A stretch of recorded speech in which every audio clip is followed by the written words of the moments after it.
everyone. Thank you all for joining us today for the Careers in Consulting One-on-One panel, co-sponsored by the Villanova Career Center, O'Donnell Center for Professional Development, and Villanova Consulting Group. My name is Maya Whittles, and I'm an industry advisor at the Villanova Career Center. I hope that your semester is going well and that everyone is settling in nicely. I want to remind you that the Career Center is open and here for students. You can schedule a virtual appointment with us at any time through Handshake. Additionally, if you want to stay updated about consulting opportunities and recruitment, please click on Management Consulting on Handshake under your name, then Career Interests, Management Consulting. This will ensure that you receive my Management Consulting newsletter as well as job event updates. Before I welcome our panelists, I wanted to go over a few housekeeping items for the virtual event. If you get kicked out of the Zoom room due to Wi-Fi or technical issues, go ahead and rejoin the Zoom meeting. If you have any questions during the event, please submit them through the Q&A section, and we will try to address as many as possible. If we don't have time to answer all the questions, an email with responses will be shared after the event. This Zoom webinar event will be recorded, and a copy of the recording and contact information for panelists that are willing to be contacted by students will be shared in an email after the event. With that, I want to welcome our panelists, Alex Pereira from Accenture, Arielle Massillon from Booz Hamilton, Claire Schmidt from BCG, Michael Onaderu from Accenture, Mike Giarrusso from EY Consulting, and Villanova senior Chichi Chioke as our moderator. Chichi, I'll let you take it from here. All right, welcome everyone. Thank you for joining us this evening for our annual 2020 Careers in Consulting panel. Like Maya mentioned, I'm a senior at VSB studying finance. I entered at McKinsey my sophomore year, and I will be returning as a business analyst fall 2021 in Philadelphia. Without further ado, let's introduce the panelists. Michael Giarrusso, would you like to go first? Sure, thanks, Chichi. Good evening, everybody. My name is Mike Giarrusso. I am a proud Villanova graduate, as you can see with my Sports Illustrated championship magazines back here, but graduated 2001 from the School of Business as an accounting major with a minor in theology and philosophy. Started at EY right out of school, actually had an internship going into my senior year and started full-time right after graduation. I've been there ever since, so just about 19 years at EY, always in the consulting side of the business, focusing on financial services. I now live outside of Boston, Massachusetts in Brookline, where I run our consulting practice for the New England market segment for financial services. And I live here with my wife and two young children. I have an 8-year-old daughter and a 6-year-old son. So fantastic. Thank you, Michael. Arielle, would you like to go next? Yes. Hi, everyone. My name is Arielle Massillon. I graduated from Villanova in 2017 with a Bachelor's of Science in Environmental Science and Sustainability Studies, and I minored in Spanish. I started at Booz Allen a little bit later, so I took a gap year after I graduated to do some volunteer work down in Costa Rica, and then once I was done, I joined Booz Allen to do some consulting for the aviation administration right now. Thank you. Claire, please could you go next? Hi, everyone. I'm Claire Schmidt. I graduated from Villanova in 2019 and studied mechanical engineering at Nova. After I graduated, I joined the Chicago office of BCG, so I've been an associate for a little over a year, and have worked in a variety of industries, including financial services, manufacturing, and nonprofits. Thank you. Michael Onaderu. Hey everyone, pleasure to be here. My name is Michael Onaderu. I graduated undergrad from Villanova in 2014 and actually went back to get my master's and got that in 2019. So firstly, minted MBA from the School of Business. Undergrad, I was management with a minor in international business, and then with the MBA, the focus was strategic management. I live in Philadelphia, right downtown near the Art Museum. Right out of undergrad, I went to go work at a firm now called IQVIA on their consulting side. And now I'm at Accenture. My entire career has really been spent in the life sciences space, with a specific focus on patient services. Fantastic. And last but not the least, Alex. Thank you. So my name is Alex Pereira, graduated from Villanova in class of 2019, majored in organizational communication, minored in business, and I've been at Accenture since I graduated. In the summer of 2019, I started out of Accenture's Philadelphia office. And similar to Claire, I've had a really unique opportunity to be able to work on different projects across different industries, specifically in life sciences and telecommunications. All right, awesome. So now we've gotten the opportunity to get more introductions from the panelists, and now we want to get to know who's in the audience a little bit. So we've put together a couple polls that Maya is going to launch in a few seconds. And so once those come up on your screen, please go ahead to respond so we have an idea of who's with us in the crowd today.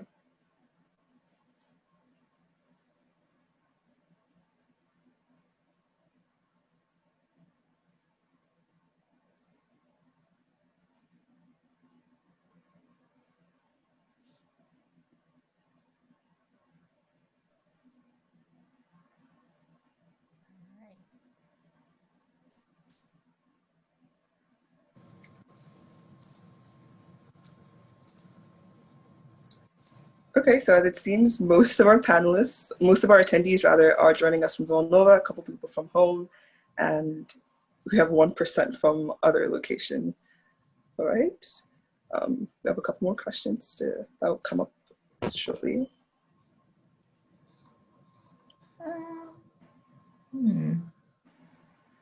Are the next questions coming up?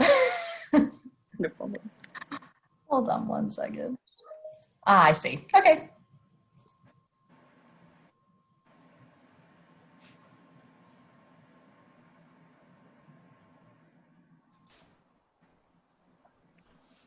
Should we be answering these too? You're welcome to. I allowed panelists to answer too. Yeah, because truth be told, I'm wearing a button down on the top, but definitely not slacks on the bottom. Definitely wearing shorts. We're pro that for look. sure. And We're into slippers. It's definitely shorts and slippers going on below the screen.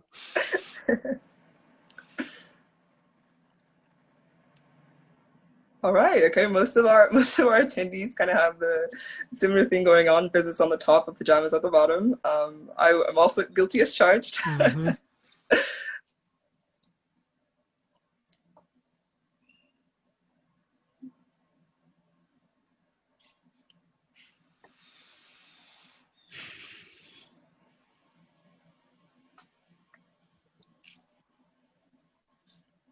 For the panelists, has that switched for you? Because I definitely was a night owl undergrad, but now I'm like an early bird. Well, for me, I'm kind of both at this point, to be honest. Yeah. The kids get up pretty early and it's hard to stay asleep. Fair enough. No, Pretty 50-50 here. Yeah, about 50-50 in our crowd, which kind of makes sense. I think depending on the kind of person you are, you could create your college schedule to kind of align with either one, but it makes sense that for consulting, either one. Thinking about my experience just interning, I had to be both. Wake up early in the morning, but go to bed really late at night too sometimes. So we have our final question about familiarity with consulting industry. Okay, so 66% of our attendees are somewhat familiar with consulting. 23% have absolutely no clue, and just 11% are really familiar with what the consulting industry is. So I think with that information, that kind of gives us a good, perspective of who we're talking to. And I think it's a perfect segue to our very first question, which is directed to Michael Giarrusso. So Michael, seeing as you've been in the consulting industry the longest, for over 19 years. You've worked through some of the most historic moments we've had in the past decade, from the Great Recession to now COVID. Could you talk a little bit about what the consulting industry really is? What do consultants do, and how have our roles changed over the past 2 decades? Sure, thanks, Chi-Chi. Happy to. And actually, even before the credit crisis, my first day on the job was late September 2001, a couple of weeks after 9/11. And my first project was actually working for the Bank of New York down on Wall Street, at 1 Wall Street, about 3 blocks from the Trade Center.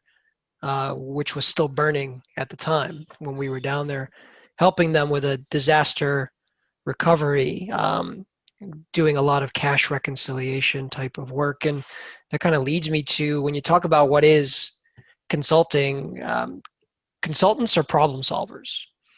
So whatever they may be, as great magnitude as helping with a cash recovery from a horrible event, to more benign types of issues that get brought up every day by our clients. So they look to us to bring perspective from the industry, from our experiences at other clients, from other areas of the economy where we have a view that they don't have. Most of organizations know themselves very, very well, but they don't have a good view of what's going on in the market with their competitors, with their peer institutions, or they don't have an understanding of what the requirements are from a regulatory perspective or other stakeholders, what they're looking for. So they look to us to bring that perspective and to help them solve their most complex problems. It's something that is always kept me excited about being in consulting, because I'm a problem solver by nature. I'd love to look for those types of solutions and work together, side by side with our clients to solve those problems.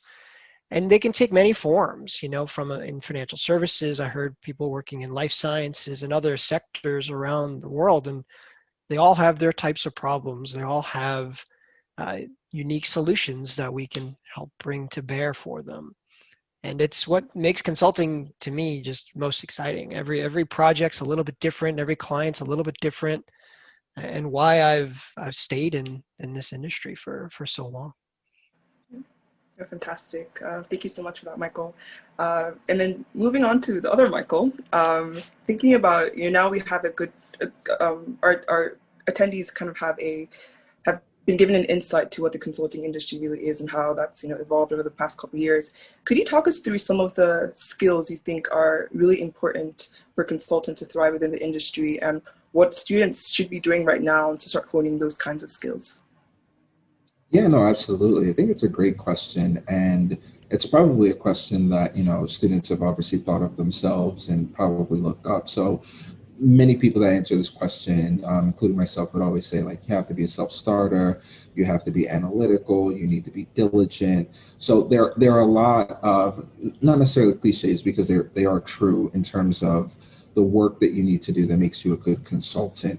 Thinking about the question in terms of what has served me well, I think one of them, soft skill 100%, but it's just being able to be relatable and create a genuine personal connection with the clients. Now, that's not to say like that's mandatory, but it served me well in terms of working with clients and, outside of the specific tasks, if there are common threads that you can kind of connect with the clients on, and especially if you're working with a certain group, I think that kind of allows you to work better. And the reason I say that is, in a lot of other jobs that aren't consulting, the people that you're working with every day, if it's not professional services or client facing, you have months and years to build genuine relationships that allow you to work well with those people.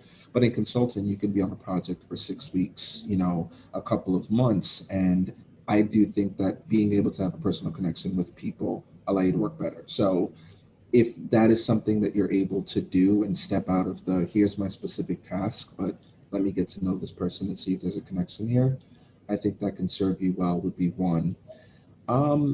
Another one, it's a little bit more practical, that I had trouble learning in the first, is kind of owning the task or owning the project. Again, as a consultant, you come in and you're hired to help the client achieve a goal. So it's not that you want to do it for yourself, you're trying to help them. But a lot of the times they have their day job, so that task is kind of ancillary. So they may not put in or be as available or give you the amount of effort that you would need to make sure that that goal gets completed in a certain amount of time. So one thing that was hard for me as a younger analyst coming into the consulting world was being a driver, right? So if you had to get something done in 2 weeks and the client says, I don't have time, I don't have time, I don't have time, it's easy for me to kind of go back and be like, oh, well, I mean, it's your project. If you want to get it done on time, you'll make time for it. If not, but as a consultant, they're bringing you in there to push. So you know, in a professional way, and it's a little bit of artistry there, but being able to make sure that you're able to build that connection. And I know I'm rambling now. I think the second part of the question was what skills that you need to hone at this point. I would say to Mike's point, he talked about, you know, they hire you for your expertise. If you are passionate and you are genuine about what you want to do as a consultant, doing that research, you know, reading up on articles and things of that nature will serve you well as an analyst, because it's one thing to be able to know your job within the confines of the tasks, but it's always a plus if you're able to bring in real world experience into those conversations. So that's mine. Yeah, fantastic. Thank you so much for that. And even personally, reflecting on my experience in joining at McKinsey, I was a sophomore at the time. I really resonate with your point about making genuine connections with people you're working with, because I was there for like 10 weeks. Definitely not enough time to, you know, be buddy with everyone, but there's a lot of intentionality has to go around, you know, really being present, being an active listener, so that those relationships begin to build organically. And definitely your other point about owning your tasks. I think I definitely felt I would talk to the clients, ask for a certain piece of information or data, and like, yeah, like in 2 weeks I could get that to you, like not right now. But then in 2 weeks I was not interning there anymore. And so I just kind of had to learn also how to be very, very, very proactive and very insistent, but in a very professional way. So definitely do that. Arielle, could you walk us through a typical day in the life of a consultant and how you see these, you know, skills play out in your day-to-day? Yeah, sure. So I'll start off by saying that I think my answer might be very different from other panelists. I was sort of hired as a niche consultant, and I also work in federal consulting, and I don't do commercial. So I'll start off by saying Booz Allen is very flexible with like our time schedule. So depending on the day, like I might start at 7:30 and then other days I might start at 10. So, but for me, I am in DC and I work for the Federal Aviation Administration, and I am on a small team that sort of operates all of the FAA's environmental and sustainability aspects. So whether that is the new design of airport facilities, or if we're auditing facilities. And but most of the time we do a lot of work on the upcoming executive orders and a lot of just like annual reports. So for me, I normally will have about 10 different things on my to-do list for the day. And my goal, honestly, is just to make it as far through the list as I possibly can. I am lucky enough to sort of know my deadlines ahead of time. I know like I need to turn in something in November, and so I know when to start it. There aren't a lot of things that pop up out of nowhere. So when those do, of course, I like both Mike and Michael were saying how you just have to learn how to balance and just use your prior knowledge of like how to be personable and how to like talk to people to properly communicate like, okay, I have this on my plate, but you need this done too. Because a lot of times people will toss work at you and they don't actually need it by the end of the day. They need it like next week, but they just wanted to throw it at you. And so just being able to communicate and ask, when is this actually due? When's the due date? Everybody will be able to like shift your schedule a little bit better. So I will get random emails throughout the day about little tasks that sometimes I can just follow up really quickly and answer. Other times it'll take me the rest of the week to get it done properly. But truly depending on the day, most times I am working on tasks by myself, and I'll have maybe 2 or 3 meetings a day, just doing group collaborative works with other teams within the FAA, just to talk about different aspects of what's going on and how we're moving forward. And other times will be internal meetings just to figure out how we can be more innovative and how we can solve problems for our clients that they haven't even thought of. So a lot of times you are on your toes, but if you're really focused and you're really organized, it's not crazy. But every day is different for sure. Fantastic. Thank you so much, Arielle, for that. I think you're right about your own experience about, your day-to-day as a consultant. It's definitely very unique, I guess, different from, say, Claire or Alex who are in BCG or Accenture. So, thank you for that perspective, because I personally hadn't, heard perspective of someone who works within your group. And kind of piggybacking off of that, Claire or Alex, would you guys mind jumping in to just also talk through what your typical day is as a consultant and how, you see the skills you've learned through college, or the things skills you began to hone while you're in college, how you see that play out in your day-to-day as a consultant? Yeah, definitely. Claire, do you want to go first? Yeah, sure. I would say, similar to Arielle, day-to-day kind of looks different every day. But generally it's comprised of team meetings, client meetings, and then depending on the type of project you're working on, you can do expert or external interviews. But I also find, I spend a lot of time now in Zoom, but used to be live with my team, brainstorming solutions, designing out implementation strategies, bouncing ideas off each other, and with the client. I think that's one of my favorite parts of my day, is when you can just get down with your team and brainstorm. And then when you put pen to paper, you build models, you design solutions or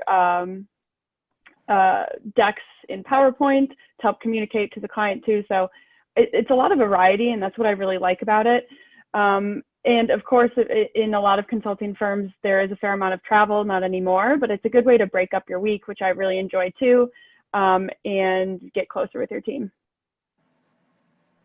Yeah, I would definitely echo all of that, Claire. Every day, and this is one of the reasons why I enjoy consulting so much, is that every day truly is different. And it is crazy how even on an analyst level, when you compare your project to some of your friends that are on different projects with different clients, just how remarkably different their day-to-day is. And it all comes down to, once again, as it was previously mentioned throughout all the panelists so far, the specific project that you're working on, maybe the industry, the time that you have to complete the project, the size of your team, the relationship with your client, all these factors come into play. And as an analyst, for me, it's super exciting because you get to see a lot in a short amount of time, and you get a really nice breadth of strategic work as well as implementation work. And in a lot of cases, you get to see a project come from its early stages through the actual end implementation state. So you get to see a lot of the working parts of the business throughout, and you're coordinating with different people on the client side throughout. So it's been, all of that and more.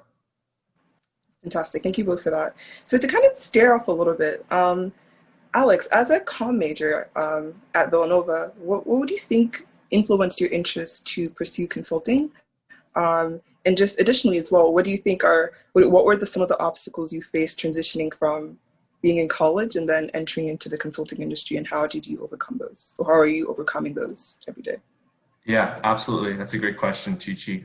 So for me, when I was at Villanova, the reason why I went into communication and minored in business, the rationale for that for me was I knew that I really wanted to be in a business environment, but I naturally always gravitated towards the relationship aspect of business. I'm a communication guy by heart. That's the environment that I thrive in.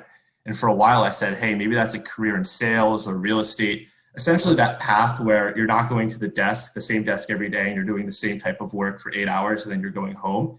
And it really wasn't until my senior year, actually around this time, where I was introduced to the world of consulting. And it was almost like everything had just clicked. Because for me, what gets me so jazzed about consulting is that, as I had just previously mentioned, especially as an analyst coming into a program, specific at least to Accenture, you have the opportunity to work with different clients across different industries. So you get to see a lot in a short amount of time. And there's so much of the communication piece playing throughout consulting. as the panelists have previously mentioned, from your own team dynamic and the actual dynamic with the client. And that for me has been just like the fire in my soul in terms of like why I love the industry so much and the career, because I get to really use and continually sharpen my communication skills, but I'm doing it in that business environment that's specific to the client and the project. So I'm picking up those skills as I go. And what I've learned is that, especially maybe coming out from the communication major piece, when you have that diversity of thought on your team, when I say diversity of thought, I mean having team members from different backgrounds and different majors on your team. When you get that diversity of thought, that's where you get those breakthroughs, because everyone can start to play their own role. And for me, that's one of the most unique aspects of consulting, is that it's one of the few, at least entry-level careers that I can think of that is truly open to all majors and all backgrounds. So for me, in my short time at Accenture, I've worked with majors across business, engineering, liberal arts. My manager right now has a PhD from psychology. So it all really depends on the niche within consulting that you're playing in, and those majors and backgrounds will follow. And I guess kind of playing off the second part of the question, in terms of navigating some of those initial challenges as an analyst and developing professionally and personally.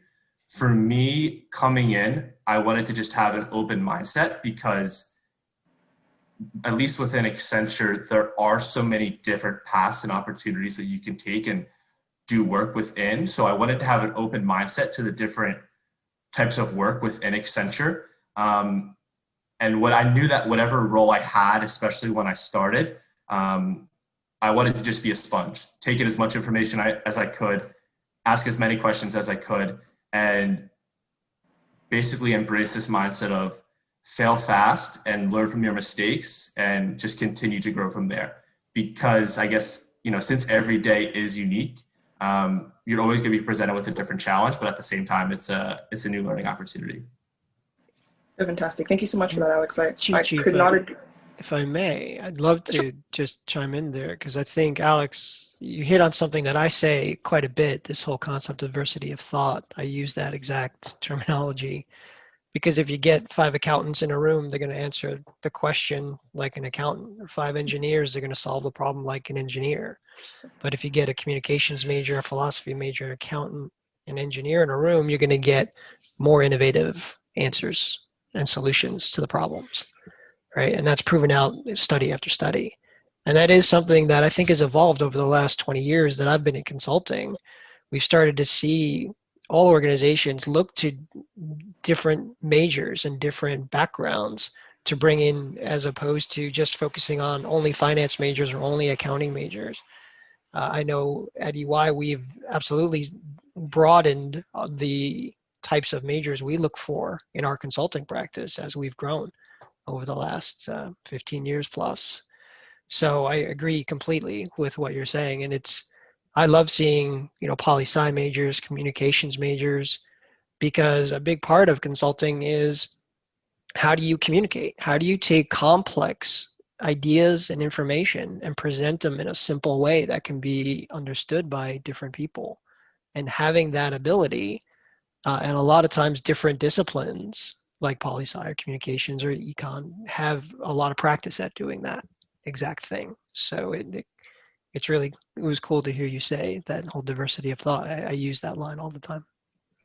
Fantastic. Thank you so much, Alex and Michael, for that. I also could not agree more. I think so I'm currently attending a virtual conference, the Grace Hopper Conference, and something that I've heard over and over again going through the sessions, that a great team is kind of like a Venn diagram.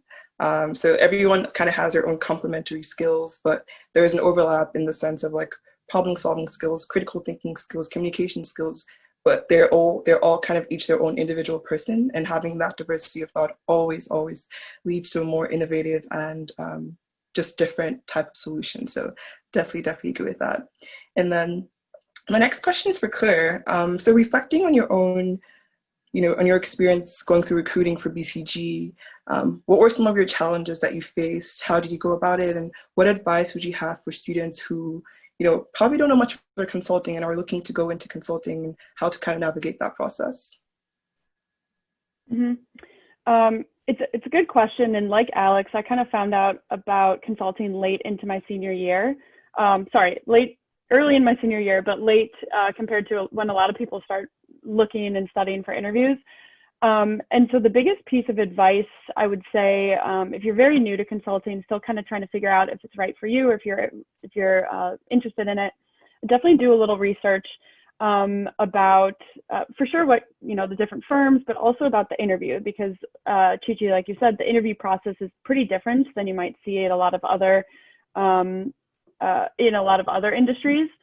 And I think just general advice would be, the earlier you can start doing some of that research and due diligence around the interview process and what they expect you to do in the interview, especially with the case interview, I think the better. And following that advice, what was really helpful for me is leveraging the resources that Villanova has. So I think I met with the Career Center a couple of times and did practice cases.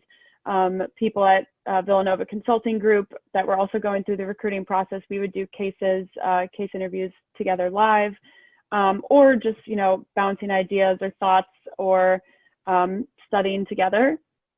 So I think I would definitely say use the resources that Villanova has, because they're really great. And then, there is a little bit of a learning curve for getting into the interview process and understanding what's expected of you. But there's lots of people that are, everyone on this call at least is somewhat interested in consulting. So there's a lot of people in the same boat as you. And, like all of us panelists, there's a lot of people you can reach out to for help too. Yeah, fantastic. Thank you so much for that, Claire. And definitely echo all that. It's a very different kind of interview process. It's a very different kind of recruitment process generally when compared to other kinds of companies that are in corporate America. So as Claire mentioned, there's a lot of resources that Villanova offers, from Villanova Consulting Group to Management Consulted, which most Villanova School of Business students have free subscriptions to. And I also lead the live case preps for every Villanova student who is interested in going through the consulting interview. So definitely rely on the resources that are available. So kind of shifting gear again to a couple other different kinds of questions. Now, this is kind of an open floor. Anyone, any of our panelists should feel free to kind of jump on this one.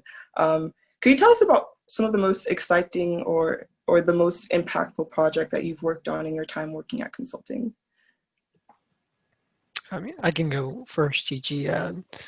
This is a little bit different. It was the most unique project I worked on was with PayPal, actually. And this was quite a while ago now, maybe 10 years ago or so, and PayPal was still owned by eBay.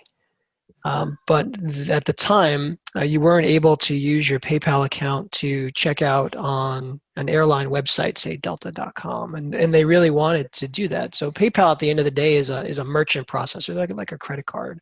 Mm-hmm. The thing is, when you're buying a plane ticket, you're actually prepaying for a service, right? I'm going to fly home for Christmas. I buy the plane ticket today. I pay for it today, but I don't fly till Christmas.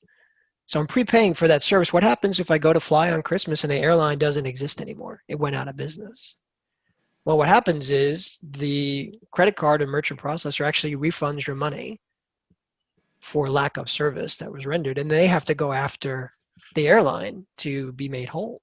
So that's a risk for the processor. So PayPal was worried, like, how do we know what risk there is in these airlines so we can properly price this product to them? So we went in and helped them develop an airline risk desk, so to speak, where we developed a model that estimated the probability of liquidation, we called it, because we didn't care about default. You can go bankrupt all you want. As long as you keep flying, that's fine. So we came up with a whole model around the probability of this airline going out of business and not being able to fly. And then we also had this loss given liquidation, which was how much money could be lost if the airline went out of business. And then what PayPal did was, using this formula coming out of these models, they actually asked the airlines to post collateral, cash collateral, in an escrow account to hold on to help mitigate the losses for PayPal. It was a really cool project. We were working on eBay's campus outside of San Jose. I was flying out there every week. It was really exciting, really cool campus to be on. Those Silicon Valley campuses are pretty cool. And then at the end of it, it was probably the most like real thing I've ever done, because at the end of the project, you could go to delta.com and sure enough, there was an option to check out with PayPal, and that wasn't there before. Right. So if anyone ever asks, like, what do? I can point to that and say, well, I did that. So that was probably one of the cooler things. But what it brings back to is the idea of that problem solving that I was talking about before. They had a problem. They wanted to be able to do this, but they had to understand all the ramifications of that and what it meant. And we helped them come up with a solution. It was pretty cool. Thank you so much for that, Michael. I think that's one of the, at least personally, that's one of the things I love about consulting, is that you see the impact of the work that you do. And so that's fantastic. Arielle, would you like to talk a little bit more about an exciting project you've worked on? Yeah, sure. So I definitely like fangirl over the work that I do. I get excited with like every single thing because it's just so cool. So I guess I'll speak on two. They're really short, but so I am from Charlotte, North Carolina, and for the past year, we have been working on the upgrades to the Charlotte airport. And I was on the team with like the redesigning and all of the like special things that are going into place. So of course, as somebody who's in DC and I would fly home often, it would be cool to be like going through the airport and knowing that like, ooh, I was the one like a part of this, like picking things out. So I would always get like super excited about little stuff like that. And then most recently, I am on a team that has been writing the newest executive order for environmental issues within like Department of Transportation and that stuff. So it's been like crazy to work with all these like random agencies like I never even knew existed. We'll hop on a call and they'll be like, oh, like I'm from this, and this. I'm out in Texas doing that. And it'll just be like amazing. You're like, I literally write down notes for my own self to be like, this is so cool. Like just to be able to work with like random people from different agencies, all these different backgrounds, just doing something that's like super impactful. That's been a lot of fun for me. Fantastic. Thank you. So next question is for our Michaels, Michael Onaderu and Michael Giarrusso. So from your profiles, it seems that you both did MBAs at some point in your professional journeys. Michael, you mentioned yours was at VSB, and Michael Giarrusso, yours was at Columbia. So could you guys talk a little bit about, how those experiences impacted your work at Accenture and EY respectively, and how they were like useful, or we just want to kind of hear your insights on that. Yeah, I can go first, Mike. Sure, go for it. So I think I got my MBA from Villanova, so it was obviously great and it was very useful. But I think that the one thing about the MBA that really helped me is you're in a space with, like college, you're in a space with like-minded people who I went into my MBA 3-4 years outside of undergrad. So I had been in the working space already. I've kind of built up a little bit of experience. What was great about the MBA was it wasn't really just kind of learning in, theory, right? It wasn't just kind of learning in academia. It was learning and applying and then applying and learning and just kind of going back and forth, which was really cool. And it reminded me of a class that we had. So current students may not have it. I don't know, maybe Brenda or Michelle or Mia, if these are still around. We had FMR and CE, competitive effectiveness. These were monster courses. There were 6 credits and really tough. But competitive effectiveness was cool because you had a project and you worked with your team on the project, but simultaneously as you were working on the project, you also were evaluating your own team dynamics, and you were also evaluating the way that you work together. And I think the MBA took that up like 3 or 4 notches, because as I'm working in the space of consulting, I'm also going back into the classroom and reflecting on why these systems are in place. Why does the HR department work this way? Why do managers and, we'll call them individual contributors work in the way that they do? And it was really cool to be able to go to work during the day and then at night go back and be like, okay, outside of the work that you were actually doing, why, right? Let's analyze the company that you're working from that perspective, which I thought was cool, and then harken back to that. I would say that that was probably one of the biggest facets of the MBA that I took away. That was really important. Sounds great. I had a little bit of different experience because I did my a couple of years into my career, and I actually did an executive MBA program and was sponsored by EY to do that. It's a great benefit that we offer. I know a lot of firms offer something similar. Very competitive. You have to apply first to EY to get approval, and then once they agree to sponsor you, you then apply to, for me, Columbia, and you have to get in there as well. It was an executive program, which is a full-time program just structured differently. So I was taking 9 hours of class every other Friday and Saturday while working 40 plus hours a week, while then also once a semester we had a block week. We had a week worth of class 5 days in a row of 9 hours a day. And by following that, you were able to get your full MBA in just under 2 years. It was about 20 months or so to get it done. I was also traveling. That PayPal project I was telling you about, I was doing that while getting my MBA. So I was flying to San Francisco. I would take the red eye back Thursday night, go 9 hours of class on Friday, and then it's 9 hours class on Saturday, and then fly back to San Francisco on Sunday for a little while. So one good thing is a lot of long flights to do homework and study and read, and then being out away from my family and friends out on the West Coast. I went back to my hotel and did my schoolwork. So there was some advantages to that.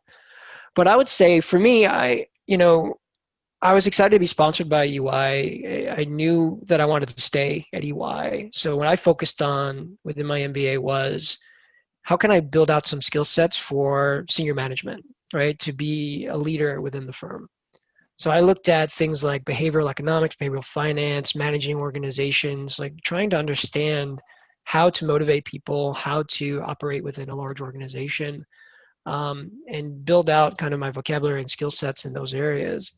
So I would say for anyone that's thinking about an advanced degree like an MBA, you want to think about the why. Like, why do you want to get this degree? A lot of my colleagues that were in the executive program wanted to change careers. So they were looking to build out a whole different skill set. Some of us wanted to continue on with our current organization. So we were looking for a different type of skill set. So these are all great organizations, great institutions, and they offer a lot of options. So understanding the reasons why you're doing it, not just because you want the title, you want the degree and the letters behind your name on LinkedIn. You really want to understand what you can do about it and what you can do with it, and why is it worth investing a lot of time and effort to get, right? Yeah, fantastic. Thank you so much for that.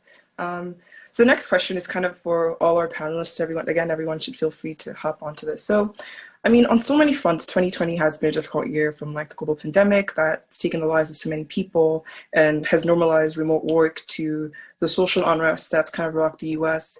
It's evident that a lot of people are going through this like consistent grieving process.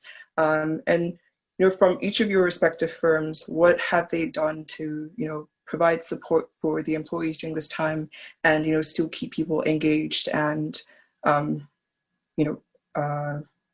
feel like they're still part of a team, part of a company, though they're working from home?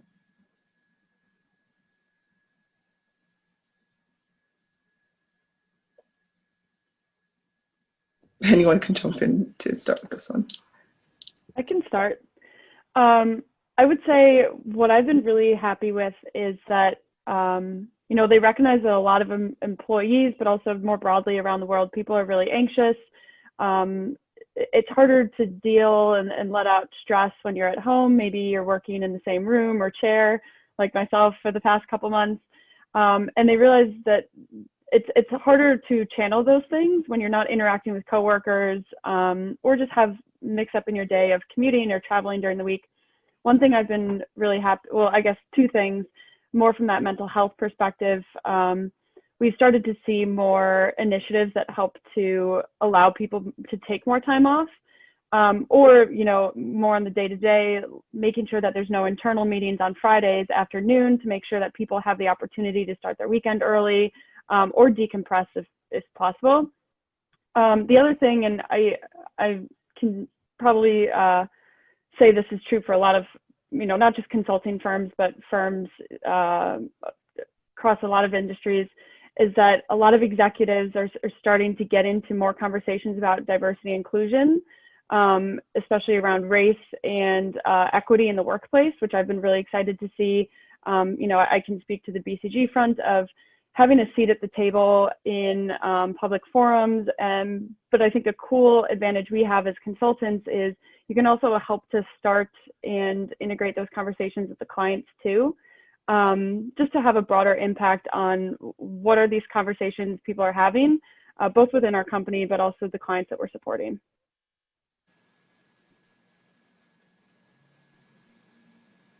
Thank you for that, Claire. Arielle, would you like to go next?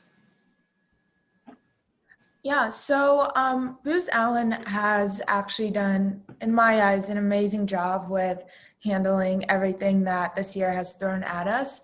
For one, as soon as Corona really hit, they made sure to ensure everybody's jobs, no matter if they had a contract or not, for the rest of the year, which is like major.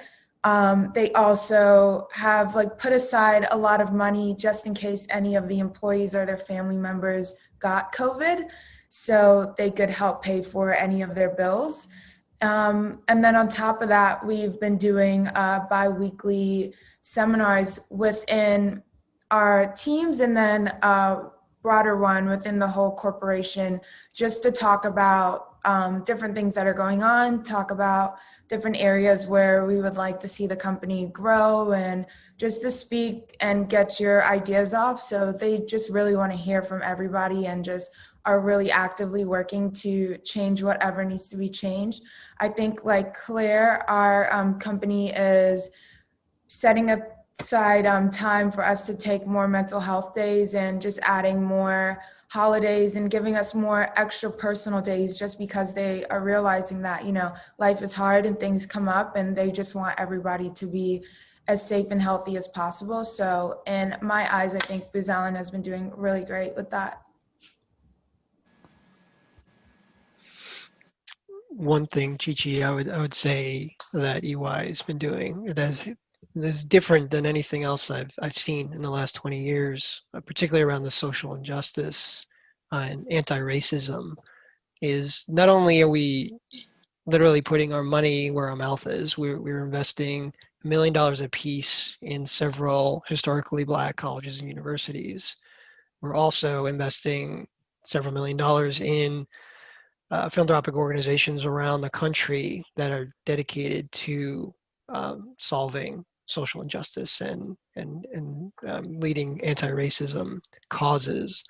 And that's something that we took feedback from our people as to say, where should we be investing this money? Where do we want, what organizations would you be proud to stand next to? And the leadership all the way at the top of the firm took that input and is like I said, literally putting their money. But it's more than just money. We're also dedicating our time and our effort. We've dedicated several days throughout the year as community involvement days and community impact days, where the expectation is you're not serving clients, you're not working, you're out in the community helping in any way that you see is needed. And we support all sorts of different campaigns with that. And we encourage all of our people to get involved and be active.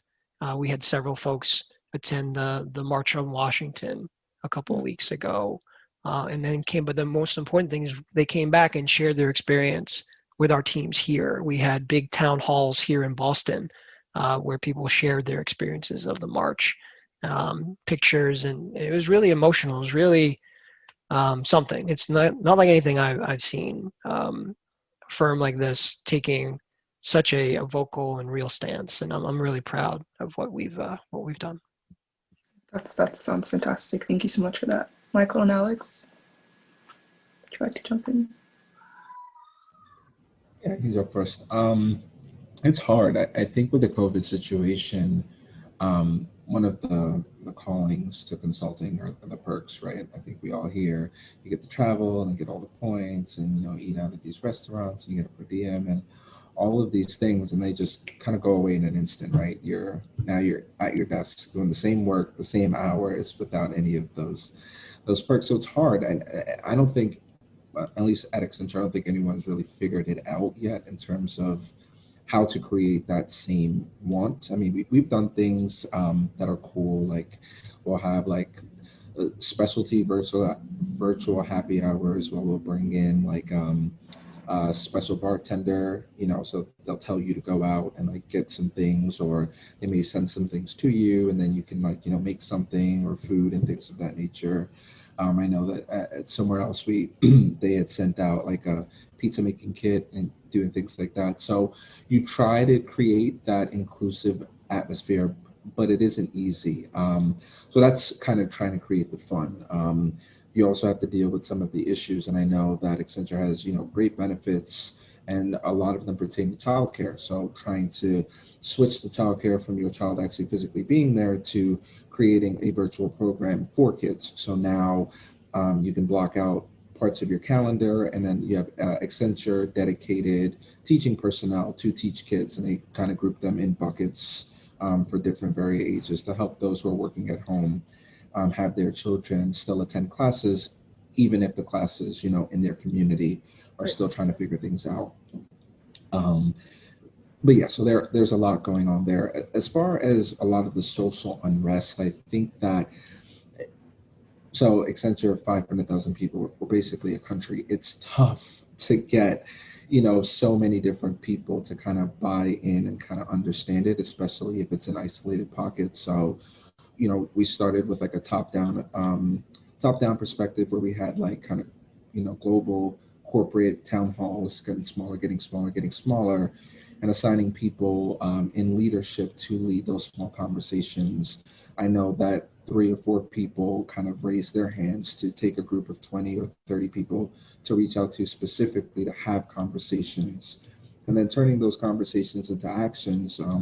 Our CEO was very, I guess, diligent and intentional in terms of setting numbers, right? So it was like, we're going to get our diversity numbers up. We're here and we're going to get to here by this date. And, that's sent out and that's put in stone. So we're working on things like that. One thing that I tried to, and I think I sent this to Mia after our last panel, was that I feel like at Accenture, we're really, really great at celebrating diversity. So whether it's Black History Month or Pride Month or Women's Month, Hispanic Heritage, we're great celebrating diversity when things are going well. What I wanted to focus on were those situations where diversity is not the cause for celebration, right? Where diversity was a situation that made someone feel uncomfortable because of some nuances or some microaggressions. So what do we do in those situations? And that's kind of the things in my smaller circle I try to work on. Why I think Accenture is a great place is because they're receptive to that, right? Everywhere from leadership is receptive to that. And I'll let you, Alex, fill in if there's anything that you wanted to add. I would say that the one thing that I really enjoy about Accenture with all of this is we have an HR department that have been trained professionally to deal with things like this. But the onus is on leadership, right? The onus is on your senior manager, your managing director to make these changes. And I appreciate that because that's where the change needs to happen, right? It's hard for someone, HR, who's not necessarily staffing, who's not, necessarily with you on day to day to really affect change in your everyday work. So putting the onus on your manager, your senior manager, your managing director to do it, even though they're not trained in that, is something that I've appreciated with Accenture. Yeah, well, that's fantastic. Thank you so much, Michael, for that. Alex, would you like to fill in if you have anything to add to it? No, yeah, Michael, you definitely hit the nail on the head with just about everything I could have possibly thought of. That was awesome. I guess the way I could answer this that maybe hasn't been touched on is specifically within my own client account team. They've done a really good job of just having an open dialogue. Obviously, with a lot of the social unrest that's happened over the last couple months, as you can imagine, especially with students trying to do school, it's hard to do your day-to-day work with your client and work towards those deliverables. And at least within my specific team, they've realized that. And from the very beginning, we've had just an open conversation about what is going on, and just really providing an open forum for people to share their thoughts and how they're feeling about everything. And not only have I found that to make our own team's bond just more tight knit, but it just makes, at least it made me feel very comfortable and secure and appreciated, knowing that these types of issues are being talked about in the workplace, because I don't think this is something where you can just separate what's going on in society with work. Absolutely, absolutely.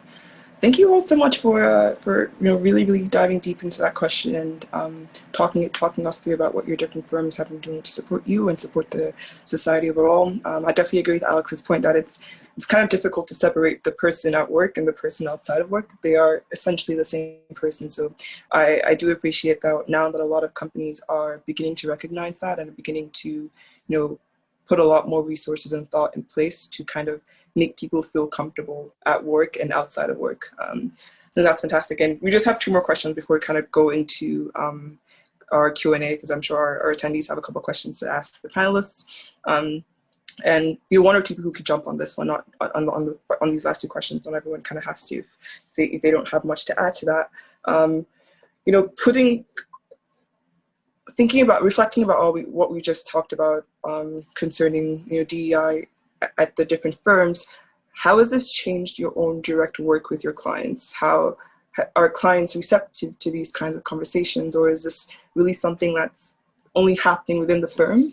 Because as consultants, our work is, it doesn't just happen at, say, like within BCG or within EY. We're kind of we're sent out of these companies to go to different clients to do the work that we have expertise in. So what's that experience kind of been like? Well, I know for me, we talk about these issues, D&I issues, very openly with our clients. We actually partner with them quite often on diversity inclusive events. We host a Chief Diversity Officer Roundtable where we bring the diversity officers from our clients together so they can talk about the issues that they're dealing with. I mean, one direct example, one of my other roles is I run a particular solution. It's called third-party risk management. This is where banks hire vendors to help them do certain things, like all of us, we're all vendors, right? So we're all part of that program. Well, one thing that institutions need to have and are focusing more on is supplier diversity. So are we hiring suppliers that are minority-owned companies or women-run companies or whatever it might be? Are we giving the proper weight to those suppliers to have a diverse a supplier base as we think about for our employee base, right? So they look at their suppliers as extension of their employees. So those programs have been heating up, particularly recently. They've been around for a little while, but I think more focus on them now. So it's not only talking about them from a social perspective, but also from a business perspective, how they should be thinking about diversity and inclusivity as part of their business, as part of a competitive advantage, for the reasons we were talking about before, like Alex was saying. The diversity of all levels, not just diversity of thought, but diversity at all levels is an advantage. And the more you embrace it and actually use it as part of that and invest in it, the more returns you're going to get. Yeah. Fantastic. Thank you, Michael.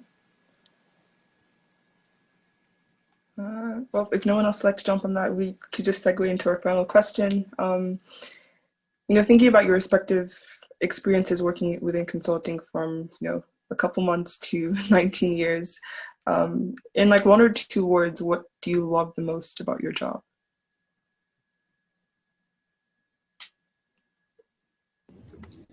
I can jump in. I don't know what I want to do when I grow up. I've been in, consulting since 2014, so about 6 years now, and I don't know what I want to do when I grow up. but I like the project aspect of it because you're able to see things. Now, I'm a little bit narrowed in terms of life sciences, but I think about it kind of like Netflix, right? You pick a genre, you can watch the first season of as many shows as you want until you decide that this is the one that you're going to watch to the end. And I think that's what I enjoy about consulting. You're there, you enjoy it, but then maybe one season was enough for you and you can move on until you find something you want long term.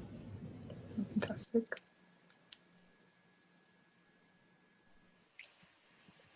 Yeah, I don't know what I want to be when I grow up either, even though I'm probably been in consulting as long as some of the people on this meeting have been alive, probably, which is just scary to say out loud.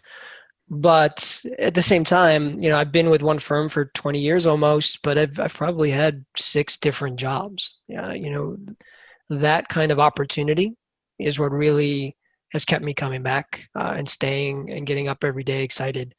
That and just helping people. I know, we talk about at EY, like our tagline, building a better working world, and it sounds very kind of trite and corny, but we are helping. We're helping in a number of different ways, and we're making the world better. And I truly believe that, and it's very motivating and keeps me very much engaged. So I'd say, the opportunities, the vast opportunities within a large firm like EY, but also the opportunity to make a difference and to really help in a number of different ways. I would say similar to what Michael and Michael both touched on. If I were to say in one word, it would probably be variety. I've been at BCG for about a year, and I've worked on 5 different case teams with 5 different clients and in 5 different industries. And, like both of them, I still don't know what I want to do. And I think consulting is a great industry to go into if you don't, because you can kind of shop around different industries or teams or types of projects, which is really great. And then the other words I would say is my favorite part would be the learning and development piece of it, especially right out from undergrad.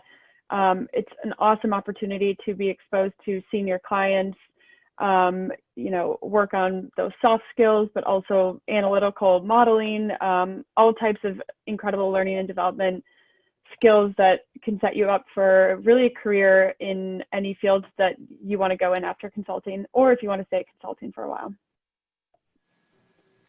Yeah, I would probably say, in addition to the variety, I'd probably hit on the people.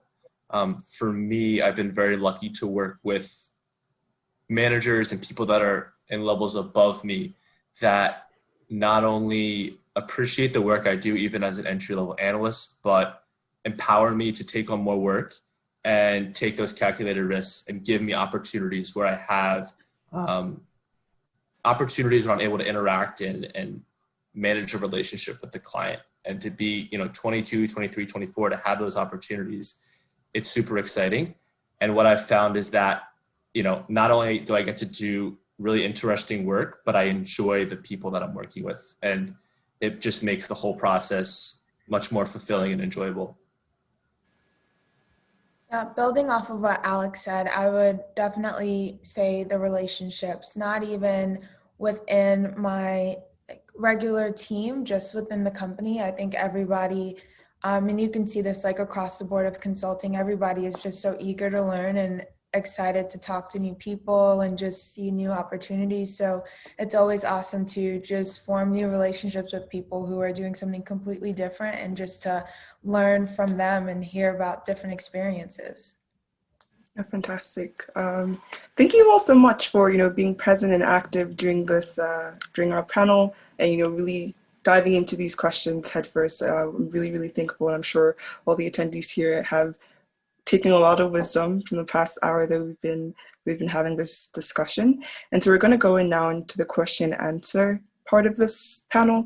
We do have a couple of questions that have come up already, but for the attendees who are on here, if you have any questions, please feel free to use the Q&A feature on Zoom. It's depending on what device you're using, it should be on the top right of your screen. So the first question we have is a bit about work-life balance, working as a consultant. The attendee mentioned that for other kinds of jobs, say like investment banking or work on Wall Street, that it's close to 100+ hours, especially for like entry-level analysts. So the question is, for entry-level analysts within consulting, what does that look like, and how does that change as you kind of go up the ranks? I can start by saying that the answer to this is different depending on your contract, your client, your firm. I know for us, when I first started, nobody who was entry level could work anything more than 40 hours. But also I spoke to the fact that Booz Allen is like really about like work-life balance. So like it's really odd hours whenever you want sort of situation. But I have friends who are at like PwC who first year they were working on Saturdays and Sundays. Like it just depends on the client and the actual job that you're doing. I don't think you can go into it and expect something and know what you're gonna get. I think it really is just like, sorry, but like winging it and just hoping that, you are not one of those people who have those like 7-day work weeks. Yeah, but even with those 7-day work weeks and the nature of consulting it's not the entire job. It's for that project, right? So you're going to have those times where you need to work those, 15, 16-hour days, 6-7 days a week. But they're not for very long. You're not doing that day after day for 9 months, right? It's going to be for a couple of weeks maximum, probably. I think the hardest I ever worked was when we were doing this capital stress testing for Bank of America back in 2012 or something. It was due on January 5th, and they told them about it on Thanksgiving. So we basically had a month to get this huge project done, and we worked like crazy. But it was actually somewhat rewarding because at the end you had a finish line, you got a project, you got it done. And then it went back to more normalized, 40, 50-hour work week kind of a thing. So it's very project dependent. I agree with that. And usually it's towards some end, right? Towards some deliverable, something that you're going to achieve at the end that you can point to and say, all right, we did it, right? And it's appreciated. It's recognized. We look at people's hours and make sure that they're not burning out, and we offer opportunities for flexibility. And so yeah, if you're scared of hard work, consulting's not going to be for you. You're going to have to work hard sometimes, but it's not all the time. And you figure it out. You figure out how to make it work. All right, we can move on to the next question. We have a couple here. So the question is about, within each of your respective firms, what professional development opportunities are available for their employees as they go through like different kinds of industries, different kinds of work. What kind of resources does the firm provide to its employees to make sure that people are set up for success?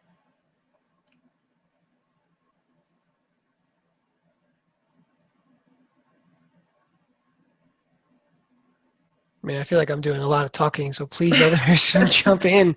I'm sure all our firms have very similar programs. I had the executive MBA program I mentioned as one example, but that was only for a small group of individuals. We also sponsor all sorts of certifications, depending on your sector or your specialty. If you want to be, more into like, if you're a part of our data and analytics team, there's like a certification around data science that you can get. If you're in technology risk, there's different certifications that we sponsor that you can be part of. But also, as part of a public accounting firm, we have mandatory continuing professional education. You have to do 40 or 80 hours depending on your level every year, right? So we have those, and we have offerings throughout the year so people can take meaningful training that counts towards their continuing professional education. So all of our firms, I'm sure, have very similar programs. It's something we invest in our people. We invest in their learning and development. That's what makes our firms very successful. Right. Awesome. And Alex, just to talk a bit more about your, because you're in the CDP program at Accenture, if I'm correct. Yeah. So thinking about that, what unique, I guess, opportunities and resources does the firm provide you? Does Accenture provide you, especially someone who is just been there for about a year. Yeah, absolutely. So it might look a little different now because of COVID, but Accenture has their main training campus is out in Chicago. And within my first week starting within the CDP, they flew out all of the entry-level analysts that were starting in that month all around the country, flew to their training facility in Chicago. And we spent a week basically not only having opportunities to meet each other, it was a super exciting time, everyone's starting, a lot of high energy, but the people that were teaching a lot of the courses and basically providing client scenarios for us to get comfortable with that environment were all Accenture employees, managers, senior managers, and up that basically take off a week out of their own time to go and teach during at Accenture's training facility. And for me, that was just a super eye-opening experience because not only one was it wow, Accenture has such a built-up facility for providing entry-level analysts with this exposure, but it was just cool to see how much they put into it. And that facility plays a role in your Accenture career. So as you go from, I think it's senior analyst to consultant, you go back there and you kind of get all of the training necessary for, what it takes to be a good consultant. And then when you reach the manager level, so it plays a role throughout your entire Accenture career. And I would say that facility itself is the heart of the training and professional development that is within Accenture. So it's been a really unique opportunity, something that I was super excited about. Hopefully it'll pick back up soon when people can start traveling and getting back in rooms together. Right, yeah, no, fantastic. So pivoting to the next question, the question's about to what degree do employees have authority over staffing? Who decides what kind of projects you put on? Do you have independence as to what kind of industries you get in? So I'd love to hear from Claire and Arielle because I feel like I haven't heard enough from you guys since we've started the Q&A part of the session. Yeah, I'll start. I could speak for BCG here. I'm not really sure how it works with other firms. When you intern or start as an associate, which is the analyst position at some other firms, they'll pair you for your first case with a project leader or partner so that you can express interest in certain industries, but you're paired with someone sort of as a mentorship for your first 3 months. And then after that, you have almost complete autonomy in terms of what types of projects you pick.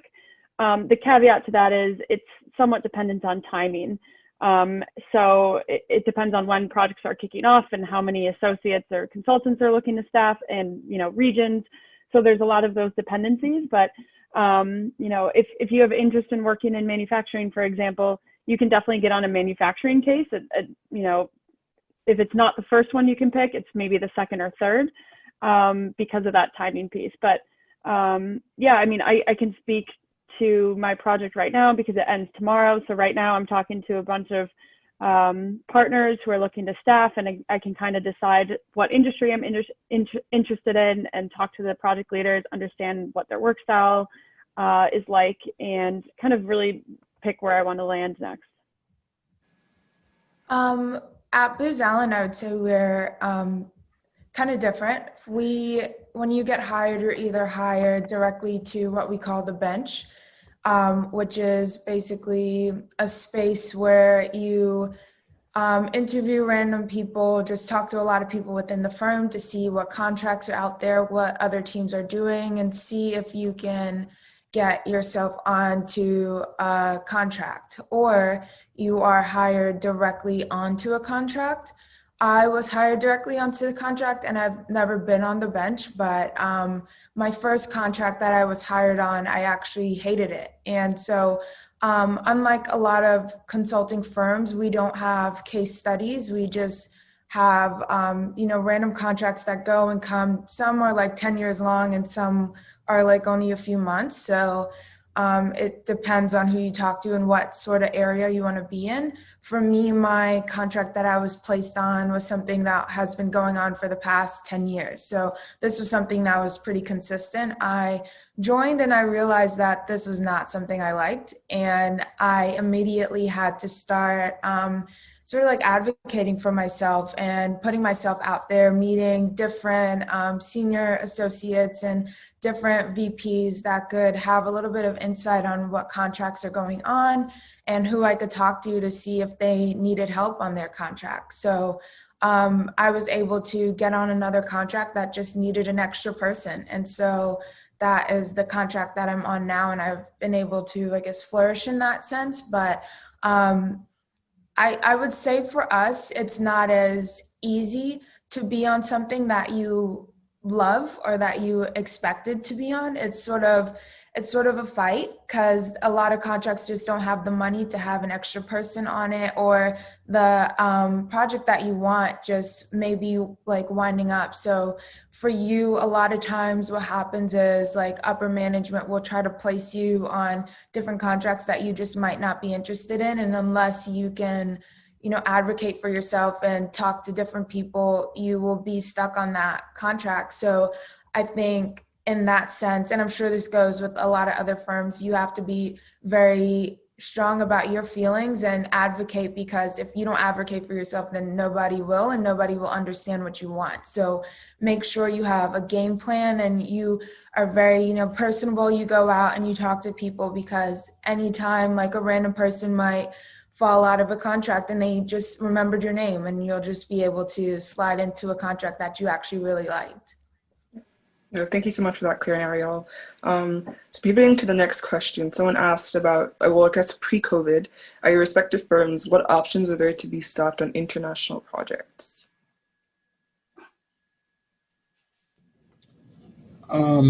So Accenture, being as big as we are, we obviously have offices all around.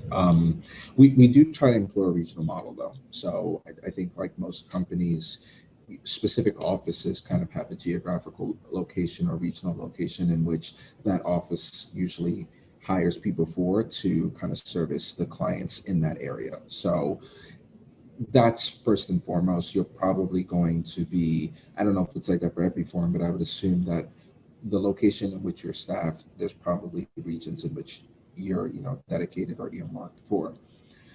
But there is opportunity to get on clients. I know personally, me on life sciences, I've had the opportunity to travel overseas because life sciences companies that are predominant in the US may be headquartered in places in Europe. So the opportunities are definitely there, depending on the client, depending on the project, it can happen. And I also know, especially within Accenture, if you've paid your dues and shown that you are great and capable, there are opportunities to transfer offices. It's not something that happens all the time, and it's not something that you should expect, but I do know people who have moved to London, who have moved to South Africa from their home offices here in the United States because they had interests overseas. So it's there, but especially with COVID, who knows what happens now. Just understand that I feel like most firms try to keep you in the region that you were staffed for. Mm-hmm. Yeah, and I would say too, depending on traveling out of region in general, especially internationally, it depends a lot on your skill set. So obviously as an entry-level employee, it's much more difficult because, you don't have that network, that strong network built up that someone who has been at a firm for 5 to 10 years might, but also more importantly, you just don't have that specific skill set that could potentially justify why the client would pay to fly you out, for however long of a period overseas, when maybe if they could just staff someone in that international region more locally. So it's something to think about, but it's also super exciting because as you come in, that those opportunities could present themselves over time as you start to become more of a key player in a skill that you're building out and adding value to a client scenario that might be outside of your region. Mm-hmm. Yeah, absolutely. I think that's pretty much the case in a lot of firms too. It's about your skill set, and I guess I've also heard cases where someone's was an international student in the States and then had to move back home, and the office just kind of moved them back to their home office wherever they're from. So there are some international like options, but I think from what I'm hearing, it is limited. It's not as common as, say, like being staffed in like California or New York or things of that nature. And we have 3 more questions. I think Michael Giarrusso, I think this question is a lot more targeted. I feel like you will be the best person to answer this question. So it's a question from someone who's had extensive background working for about 10 years in media and is hoping to position themselves for a change in careers toward consulting. So any thoughts around that? Yeah, it's a great question. In fact, quite often we'll look to hire people with industry experience because they're very valuable, right? You have that 10 years of experience in media, then you should come back and be a consultant into the media sector and talk about your experience with other media companies, right? On whatever issues and problems they may be having.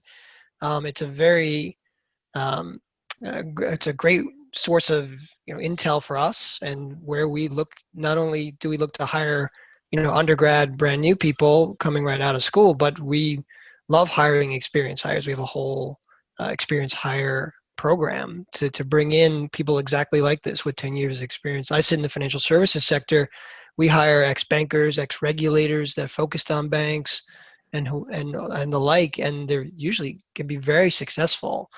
The biggest challenge they face is how to be a consultant, right? So they know how to be a professional. They've been in business and professionals for a long time, but they don't know how to be a consultant, and there is a different skill set to being a consultant. We talked about a little bit today. It's having that mindset of, solving problems, having to deal with change and uncertainty. It's not like you're going to your desk and doing the same thing every day for 10 years.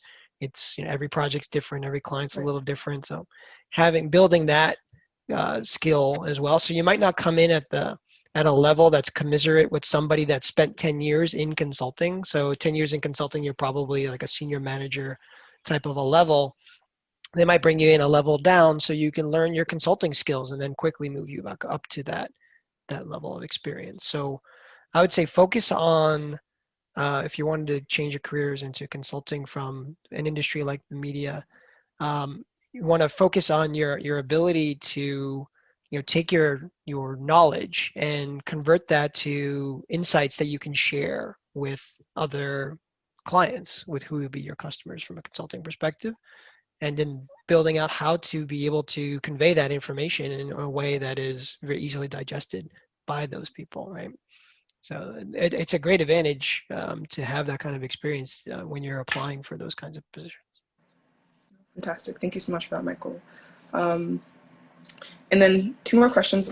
One question kind of says, what percentage of the work is on-the-job learning? So if anyone would like to jump onto that.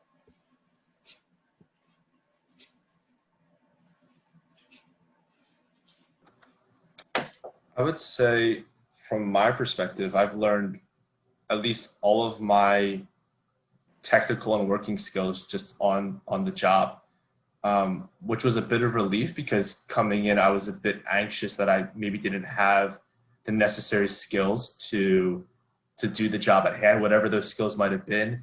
But rest assured, I was, on day 1 on my first project, my manager sat me down and was well aware that, especially as an entry-level employee, the expectation was not that I was going to be an expert, but more that I was going to be a learner, and, being able to pick up a task, whatever that specific function might be, whether it's working in Excel or PowerPoint or even Microsoft Word, and just taking it day by day. And at least in my projects, they've been very patient with me and understanding, once again, that I am new to the firm, but giving me the right time and opportunities to grow and develop those skills in a short amount of time. So yeah, I would say almost all of my skills I've just picked up through experience. Yeah, it's a high percentage. It has to be. When we interview people, we're not looking for, do they understand the CCAR regulations? Like, that's not something we expect undergrads to know. But what we need to understand is, what's your work ethic? How well can you team with others? What experiences do you have with dealing with adversity and confusion and volatility, and how did you react to those kinds of things? How good are you at telling a story and sharing information? and communicating and conveying your ideas.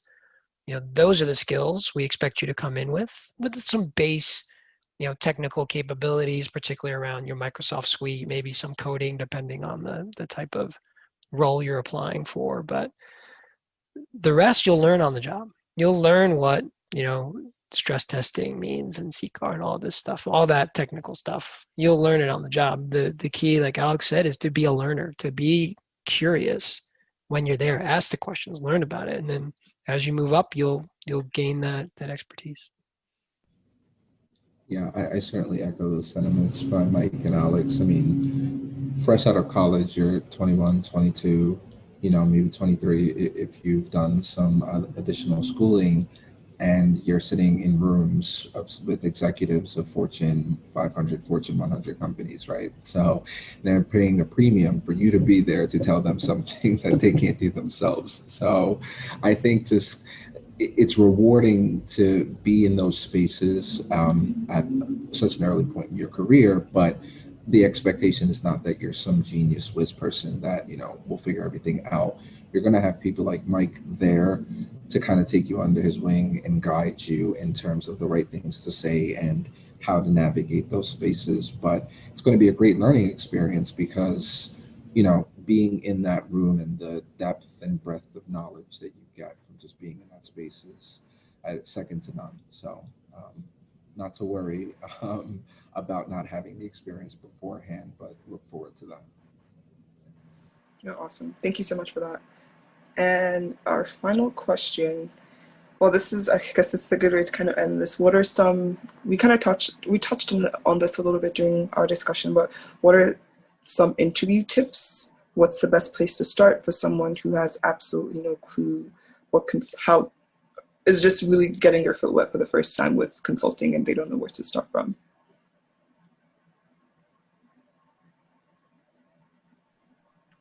For me, my first step, which I thought was helpful, is I already mentioned this before, but I took advantage of all the resources on campus to help me get up to speed on what consulting is and what the interview process looks like. You can also do your own research, but it's helpful to talk live about someone that's gone through it, or Career Center helps people go through it because it is kind of a unique process. But one tip I'd say, and I think this is true for all the firms here, there is a case portion and a behavioral portion to the interview, and both are super important. A lot of people over-index on the case portion, but part of the interview too is the firm wants to get a feel for your personality, how you team, what your experience or leadership experience is like. And so definitely practice those questions, those soft skills, communication, presence, all really important too.